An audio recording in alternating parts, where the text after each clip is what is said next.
সবচেয়ে অবহেলিত আত্মীয়ের নাম হলো ফুফু। ফুফুর সাথে একটু ফোনে কথা বলেন, একটু খোঁজ খবর নেন।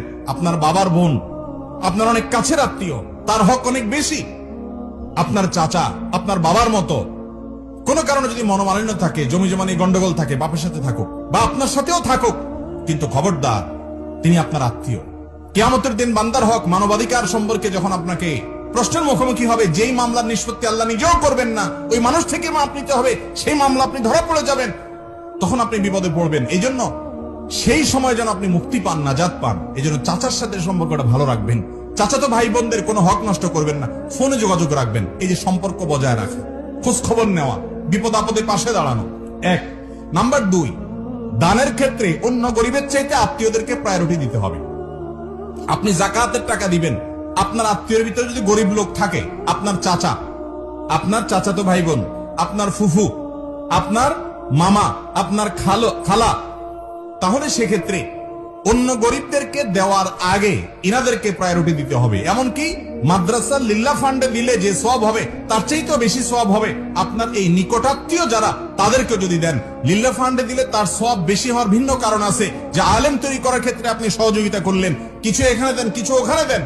কিন্তু আপনার রক্ত সম্পর্কীয় আত্মীয়দের ব্যাপারে নবী করিম সাল্লাল্লাহু আলাইহি ওয়াসাল্লাম বলেছেন, আস-সাদাকাতু আলাল মিসকিনি সাদাকা, সাধারণ গরিব মানুষকে তুমি দিলে একটা দানের সওয়াব পাবা। ওয়াস-সাদাকাতু আলাল আকরিবাই আও আলা যিল কুরবা সিলাতুন ওয়া সাদাকাতুন। আর তুমি যদি তোমার রক্ত সম্পর্কীয় আত্মীয় যাদের কথা বললাম, এদের মধ্য থেকে কেউ যাকাতের হকদার গরিব মানুষ হয়, তাদেরকে যদি তুমি দান করো, তাহলে সেই দানের কারণে ডাবল সওয়াব পাবা। একটা হলো যাকাত আদায়ের সওয়াব পাইলা, আরেকটা হলো তুমি যে তার আত্মীয়কে টাকা দেওয়ার মাধ্যমে সম্পর্ক ভালো করলা, এই জন্য তুমি সওয়াব পাবা।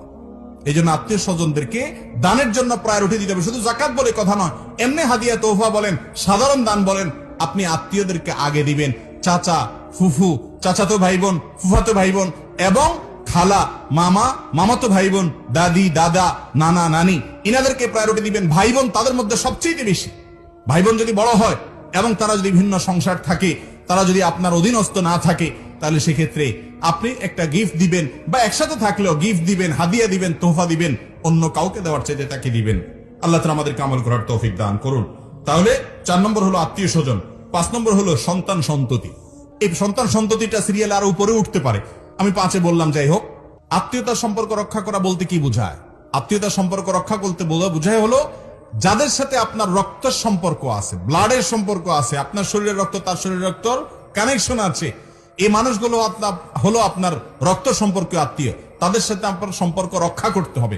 সম্পর্ক রক্ষা করা মানে কোন কারণে তাদের সাথে সম্পর্ক ছিন্ন করতে পারবেন না।